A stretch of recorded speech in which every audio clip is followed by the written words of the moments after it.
আসসালামু আলাইকুম রহমতুল্লাহ। Active LP থেকে আমি মোহাম্মদ রাকিব। দেখতেই পাচ্ছেন আজকে আমাদের ওয়ার্কশপে দুইটা এক্স করলা, যেটা হচ্ছে বাংলাদেশের জাতীয় গাড়ি। এই দুইটা গাড়ি কিন্তু আমরা আজকে এলপিজিতে রূপান্তর করতেছি। দুইটা গাড়ি সিএনজিতে রূপান্তর করা ছিল। বেশ কিছুদিন ধরে, অনেক দিন ধরে গাড়ি দুইটা সিএনজিতে চলছিল। তো সিএনজিতে বিভিন্ন ধরনের প্রেশানি, হ্যাসেল, প্রেশার কম, সিএনজি ঠিকঠাকভাবে পাওয়া যাচ্ছে না, টাইমের জটিলতা, এই সব কিছু মিলে আমরা এই গাড়ি দুইটা সিএনজি এক্সচেঞ্জ করে এলপিজিতে রূপান্তর করতেছি।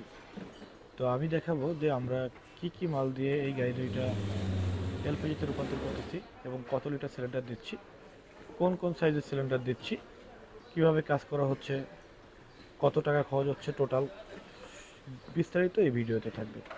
চলুন তাহলে শুরু করা যাক।